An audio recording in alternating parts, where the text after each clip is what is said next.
Before you watch this video, I'd like to take a moment to promote my new games channel, Even Games. There you can find the Let's Play show, Let's Get Her Done, a new show called Deep Thought, inspired by other channels like Hellfire Comms and Brain Scratch Comms, and more content that I'll be pumping out later this fall. I would appreciate it if you checked it out after watching this, so if you want some more dumb and or informative fun with video games, go to Even Games. Thanks for your patience, and without further ado, let's get started with the video.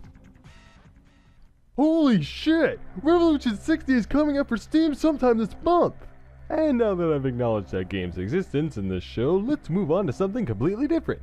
Now, I've talked about violent video games a lot here. I've counted, and over half of the episodes of this show to date revolve around that premise, and today's episode is going to add on to the list. However, what I have here stands out quite a bit from the others. It has possibly the most unique feature of any video game that I've ever seen. It doesn't exist. Sort of. Today's game is Thrill Kill, and it caused controversy.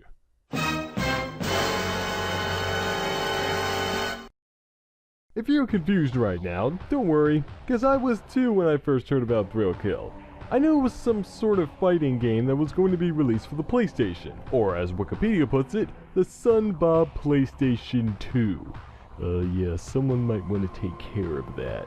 It also seemed like one of the many things that developers crapped out of the Mortal Kombat copy machine. But other than that, and the promise of 4-player fighting, I didn't know much about Kill Bill. And then I did the research I always do in order to prove that I'm somewhat competent at this stuff.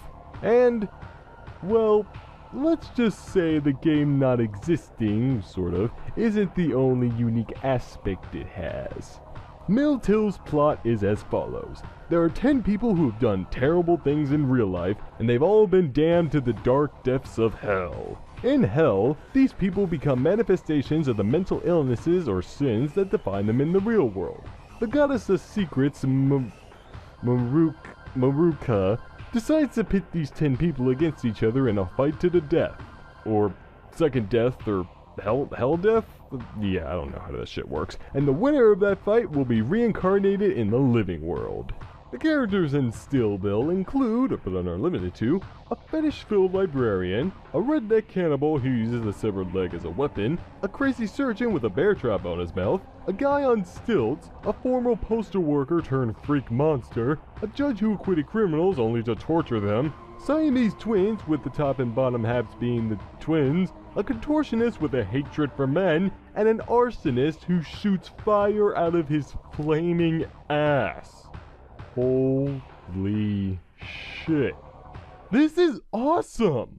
I won't claim that Mortal Kombat didn't have any personality, but this shit right here, I don't know why, but I find it absolutely fascinating. All of these people are such irredeemable assholes, fighting to the death with a wide variety of attacks, weapons, and finishers, and I love it. Who cares if the game actually ran pretty poorly? How in the absolute fuck did this not get released? Well, that's actually quite simple. Thrill Kill is a very violent game. Now, usually I would stitch together a compilation of the best display of that violence in my humble opinion, but I think that's getting kinda old, so...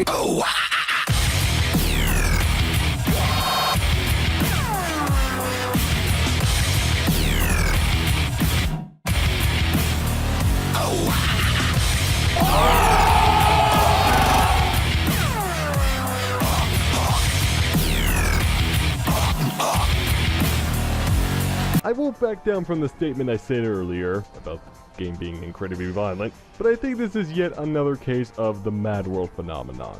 The game's violence is incredibly over the top. It even rivals Mad World's level of over the topness. And yet, since this was the late 90s, it just wasn't seen like that. In fact, at the time, it was deemed the most violent game to have ever been made, and subsequently gained the ESRB's first ever AO rating. Yes, the first ever AO rating. Undeterred from this, however, the developers, a small company known as Paradox Interactive, still sought a release of the game on the PlayStation. And I'm not sure if so many allowed AO rated games on their consoles or not at that time, but it sure looked ready to be released. And then, tragedy struck. The developer's publisher, Virgin Interactive, got bought out by none other than Electronic Arts. I may have offhandedly mentioned EA at some point in this series, but trust me, they will be getting my fully undivided attention soon enough. Consider this as a snippet of that, because almost immediately after they bought out Virgin, they cancelled Thrill Kill, claiming that it didn't fit their family-friendly image. This is just one in a long line of mistakes that EA has made, and this was around the time their true form had started to show itself too. However, just because Thrill Kill got cancelled doesn't mean it's still not a thing.